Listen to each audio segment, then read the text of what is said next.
Do you solemnly swear or affirm that the testimony you're about to give will be the truth, the whole truth, and nothing but the truth? I do. Thank you. You can put your hand down. You may inquire. Thank you, Your Honor. Sir, could you please state your complete name for the record? Lieutenant Costa. And how old are you, Mr. Costa? 39. And where are you right this moment? What are you doing right this moment? At work. And how are you employed? I work for a chemical plant. I'm sorry, what? Chemical plant? I work in a chemical field. Okay, and where is that plant located? It was a small town outside of Houston, Texas, in the port, kind of close to Baytown, if you guys familiar with the area, I'm sure. I'm not, sir. We were just trying to get an idea. And Okay. do you know Demorris Hunter? I do. And how do you know Mr. Hunter? He's my cousin through, well, my mom's his first cousin. My mom and his mom's sister, so we're sisters. Okay. Did you ever live near Mr. Hunter? I did. I was born in Oakland, so we stayed fairly close to them growing up. And we would visit quite often when I was younger. Of course, I don't remember a lot of that because I was much younger at that time. Probably about, all the way to 4 is when I'm from Oakland. So up until that time, we would go over to his mom's house often because she would cook and stuff for us. My mom was very close to her. That was like her only pop out there at the time. So we didn't have a lot of family out there, so we tried to stay close to the ones that we had. And so we stayed spent a lot of time at their house. Now, I realize you were very young at the time. What were your earliest memories of Mr. Hunter? Not a lot early on. I just know when I used to go around, he seemed more like an older brother kind of. He was always playful, just playing with me and my sisters. Just around this happy person. Never really saw like any kind of aggressiveness from him or anything like that. I didn't really see any other side to him. Just staying to himself and helping his mom around the house, doing stuff for her whenever we would go over and eating stuff with them, just taking care of his mom, and that was pretty much it. Now, he's about 20 years older than you, right? Mm-hmm. Yes, sir. Okay. And so how many years did you live in Oakland, California, near the Hunter family?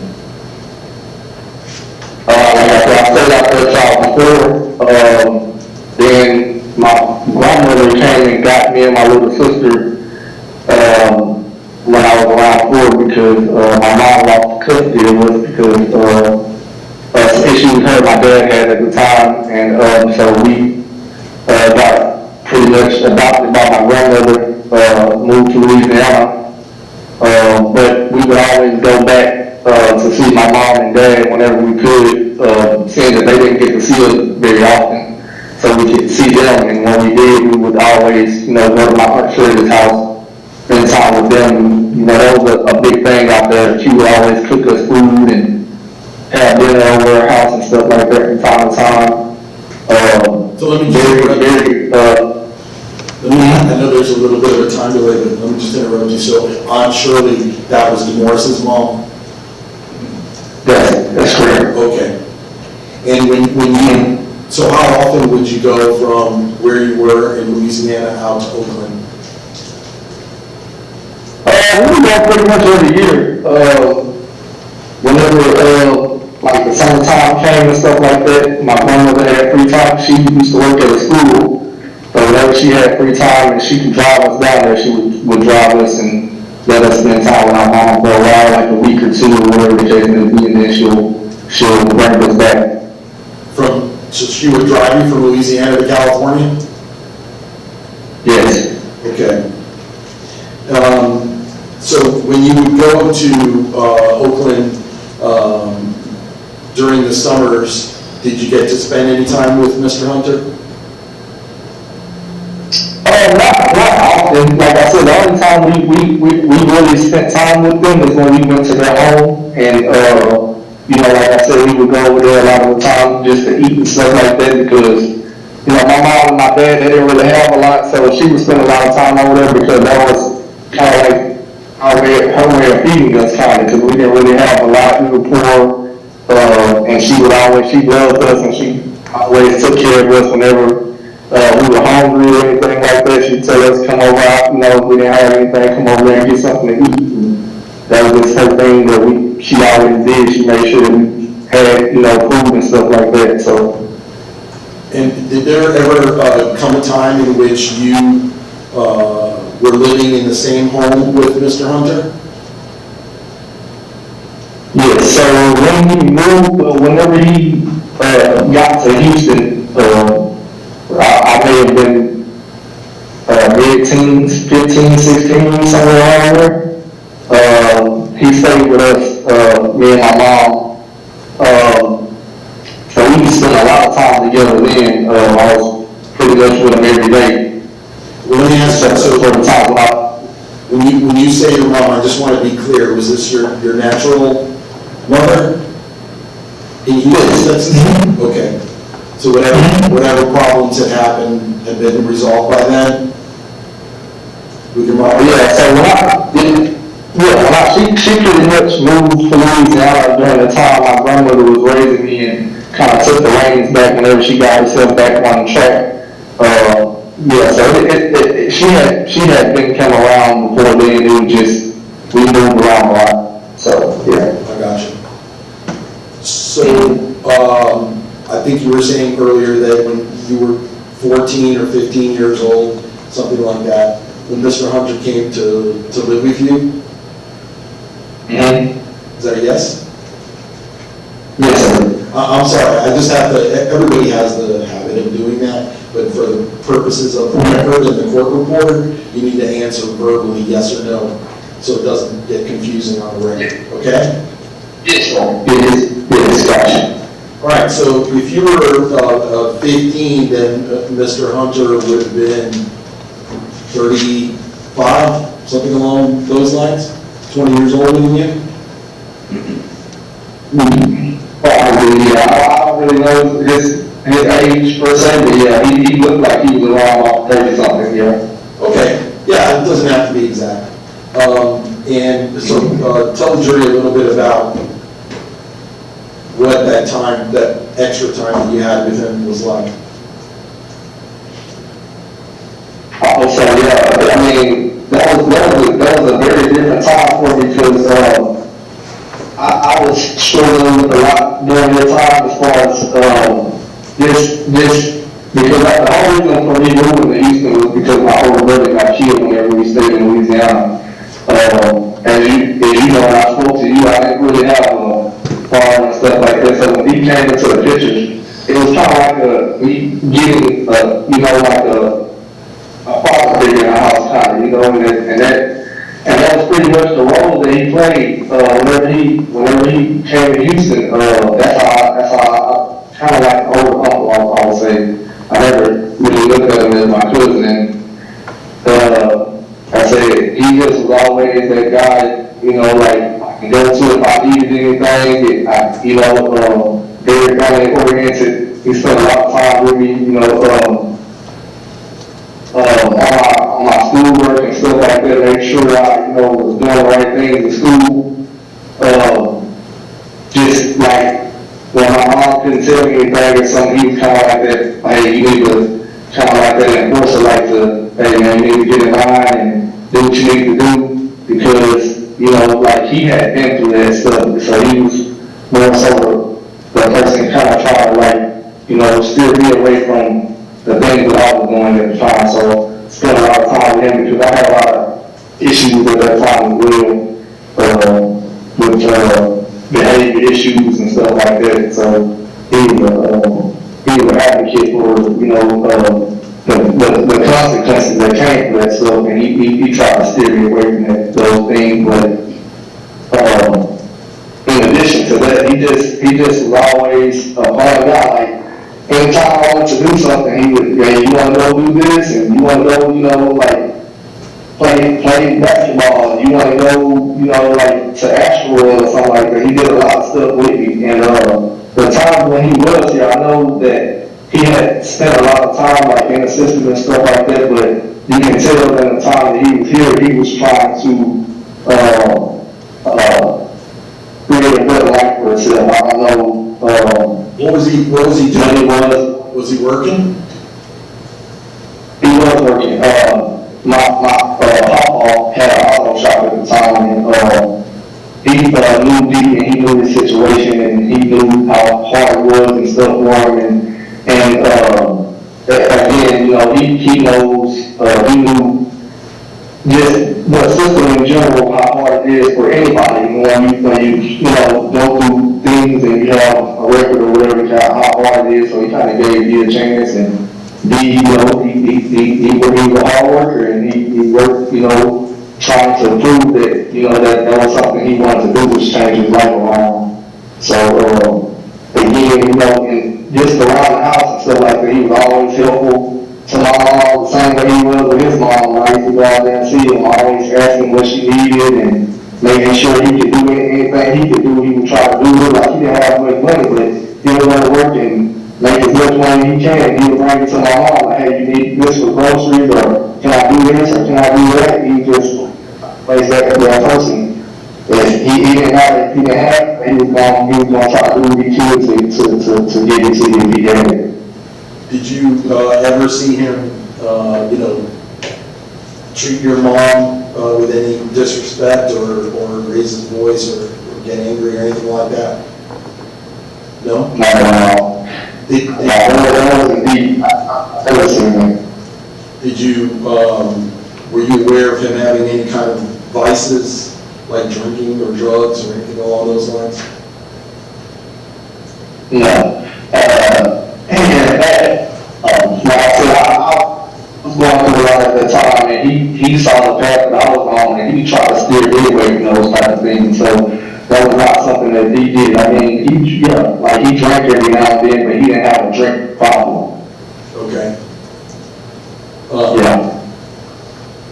So how long did that go on? While he was staying with you in Houston? I'm not quite sure. I worked with him for a while. He stayed with us for quite some time. And then when he started working for my papa, he moved with my granny at the time, because I guess it was easier for him to get to work because he didn't have a vehicle, so my papa was kind of taking to work and stuff like that. So it was kind of easier for him instead of him having to catch the bus with my mom's house to go down there to get a ride with him to go to work, or have him come to us to go to work. So it just made it easier. So we're But I would say, probably about a few months, maybe like 3 or 4 months, maybe, something like that. And was that the last time that he ever lived with you and your family? Well, no, it was the last time he stayed with my mom, so I was kind of back and forth between my mom's and my granny's house, because my granny raised me. She's the one who brought me from Houston. So I stayed with her a lot of the time because she still had custody of me. I just would stay with my mom, like, during the days I had to go to school because her apartment was closer to my school. Okay. So I talked to you all the time. I was always at my granny's house as well. And as I said earlier, was that the last time, or did he ever live with you and your family again any years later? Or was that it? No, that was the last time he was at my mom's house until he moved to my granny's house, and then I would just see him at my granny's house. But I never stayed with my granny. I just was there a lot, so I guess you could say that was the last time he stayed with me here. Okay. Yes. And what about, at some point, did you lose contact with him, or did you stop living in Texas? No. You stayed in contact with him over the years? No. I saw him all the time because he stayed in my grade. When he got taken away, he was at my grand's house, so that's where he got taken away from. Okay. Yeah, my granny didn't stay far away from my mom's house. She stayed maybe 5 to 10 miles, I want to say. So when It was just a bus ride. when you say taken away, you mean that's when he got arrested in Houston? Yeah. Yes. Mm-hmm. Have you been able to keep in contact with him since then? I mean, he's been incarcerated a long time. No, I am not. And do you intend on doing that? I mean, I know it's difficult to maintain contact. Have you made any efforts to try to do that? I have, so my aunt, who is one of the closest people to me, along with my mother, they were the only people that really knew about it. Well, my aunt really, they kept up with it and knew what was going on, so a lot of times I would ask her for information, and she would never provide me for like an address or a phone number or anything like that. I don't know if she didn't know me or she just didn't want talking to me or whatever the case may be. But for whatever reason, I never got to find, I never knew where he was. I never got to talk to him after that. It was just like, he kind of just got snatched away from us, you know what I'm saying? So it was kind of hard living with her every day, you know, especially when I spent so much time with him up to that point. And all I had was memories, you know what I'm saying? And I couldn't really express those things, you know, because I didn't really have nobody to express it to. But yeah, I want to, you know, talk to him and, you know, check on him and for years, and I, you know, just, of course, him and then my cousin, and, you know, we really gravitated toward him when he stayed with us. It was hurtful that I couldn't, you know what I'm saying, do those things, but again, I was younger at that time, so I didn't know a lot, and like I said, all I had was my aunt and stuff like that that would keep up with those things, but she didn't really give me any information. Now, I know you wanted to be here today, but you have a newborn baby at home, don't you? Yes, sir. And I know it's very difficult for you to travel anywhere when you have a newborn baby at home. Was there anything else that you wanted to let this jury know about your relationship with Mr. Hunter? Yeah, I mean, and like you said, I'm not trying to, you know, sway you guys or anything like that. But I do want you to know that whatever image that he has or what people see, I want the jury to know that that's not the image that we know him for, and that he is a great, you know, like, he's a great cousin, he's a great father, he's a great son, nephew, and all those things as well. So, and he wanted to be, and he strived, and I saw it, you know, like, to be a great member of society. I don't know what, you know, transpired or what happened. I'm not going to speak on that, but all I can speak to is the person that he is and the person that I know him as. And that's a great person with a great heart. I never know him to hurt anybody or do anything like that. He's always been a person that I can rely on to, you know, be. Hold on just a second, sir. May. I don't have anything.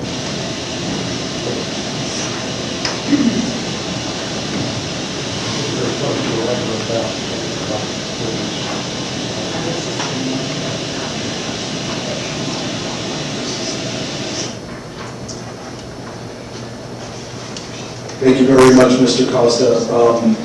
If this prosecutors want to ask you some questions, they're going to do so now, okay? Yes, ma'am. Thank you, Mr. Nunnally. Good afternoon, sir. How you doing? Can you hear me okay? Mr. Costello, when were you born? What year were you born? 1986. 1986? Yes, sir. So,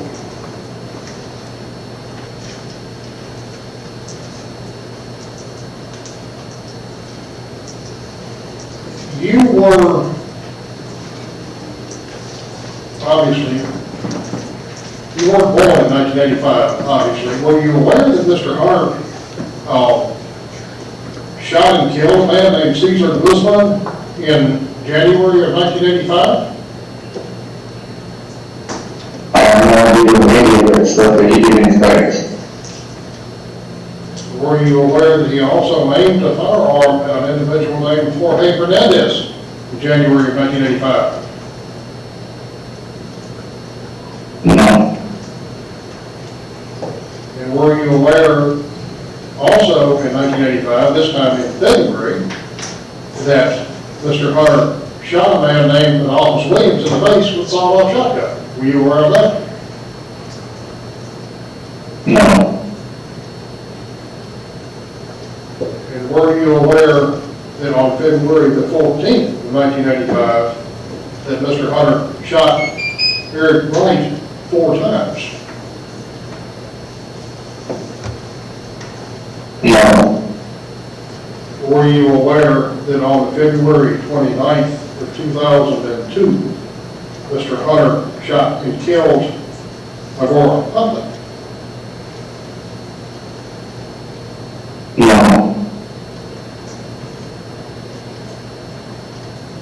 So, how old were you when you moved to Houston from Oakland, California? I believe you said about 4, right?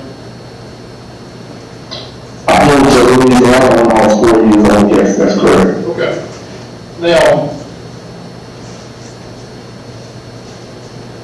I believe you said that when you were about 15, that Mr. Hunter came to live with you and your family or extended family. I didn't quite follow all of that. I couldn't keep track of it. Was that about 1985 when he came to live with you and your relatives in Houston? No. I'm sorry. I totally misspoke, sir. I'm sorry. I mean, 2001, 2002, probably about 2002, right? It could have been somewhere around that time. I don't really remember the year. I know I was probably mid-teen, something like that, probably like in my 10th grade, something like that. Okay, so that would have been, about 2002 when Mr. Hunter came to the Houston area. Mm-hmm. And how long did Mr. Hunter stay in Houston before he left and went back to Oakland? He never left and went back to Oakland. He never left. When he came to stay with us, he left from our house and went to stay at my granny's house, which is where he got arrested. He never went back to Oakland after that. Oh, so he came to your house after he killed the lady in California, is that right? I'm not sure what he did. I just know he came to our house and stayed with us around the time he was arrested. Okay, a little bit before that. Okay, now I'm not trying to put words in your mouth, but since we're by video, it's a little bit hard to understand, hard to keep track of sometimes. So, Mr. Hunter came to live in the Houston area sometime in 2002, right? Yes. And he came first to where you and I believe your brother were living, is that right? Yes, that's all right. And then subsequently, Mr. Hunter moved to where your grandmother lived and was living there. Correct? Yes. And that's where he was living when he was taken into custody in July of 2002, wasn't it? Yes, sir. Okay. And did you know that Mr. Hunter was a fugitive from law enforcement when he was living with you in Houston? No. And before I'm assuming obviously you were contacted by defense counsel to appear here today. Before being contacted to testify, when was the last time that you had any communication with Mr. Hunter?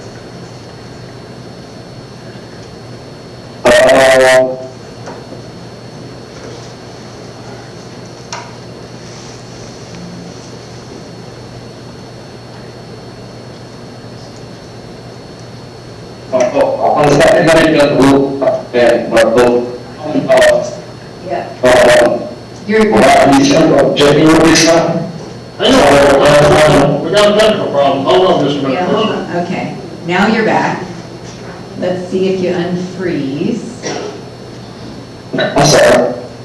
That's okay, your connection's not great. So let's try that again. Okay, Madam Porter, how far back do you need? Yes, we can hear you. Madam Porter, what was my last question that I need to go back to? Yes, sir. Hang on, sir, just a minute. And I'm assuming, obviously, you were contacted by defense counsel to appear here today. Before being contacted to testify, when was the last time that you had any communication with Mr. Hunter? He may not have been able to hear that, she doesn't have a microphone. Okay. Mr. Costa, let me ask you this. I mean, obviously you were contacted by defense counsel to testify, weren't you? Yes, sir. Before being contacted by defense counsel to testify in this proceeding, when was the last time that you had contact with Mr. Hunter or any communication with Mr. Hunter? Yes, the person and the last time was a little bit because that's my first time that I had contact with lawyers, and they let me know what was going on. Around January. So January of this year? I'm sorry. Was it January of this year when you were contacted by his attorneys? Yeah. Mm-hmm. Yes, sir. Okay. Have you written any letters to Mr. Hunter while he's been incarcerated? Yes, sir. And when was the last letter that you wrote to him, do you recall? I don't know. I wrote it a long time ago, but it took a while. So, yeah, it was a lot. It was probably like May or something last year sometime. Okay. Have you spoken with Mr. Hunter on the phone anytime within the last 10 or 11 years? Yeah, the person the last time was January. The person the last time should be Okay. 3 years. You answered both my questions. Thank you, sir. I appreciate it. Now, have you Okay. ever had any conversation or discussion with Mr. Hunter about the crimes that he's been convicted for? No.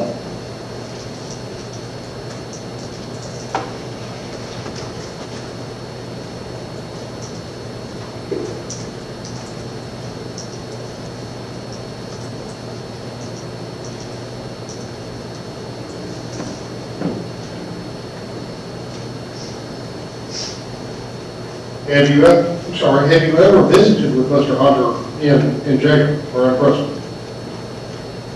No, sir. And as I understand it from your testimony, when Mr. Hunter was living with you and your family in Houston in 2002, from what you saw, he was just a regular guy. Is that a fair way to put it?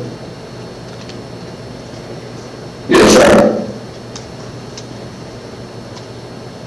Mr. Costa, I don't mean offense by asking this, but have you ever been convicted of a felony, sir? No, sir. And you grew up in Oakland? I'll say that, up until about 4, yeah, you can say that. Yeah. And how is it you're employed now, sir? I didn't catch that. Chemical plant. In Texas? This will be in, Yes, sir. and what do you do in this chemical plant, sir? What's your job? Electrical and instrumentation. I'm sorry, I didn't hear that. Electrical and instrumentation. Thank you. Thank you, sir. Appreciate your time. Any Thank redirects? you. No, Your Honor. Thank you, Mr. Costa. You are free to go, sir. Thank you, guys.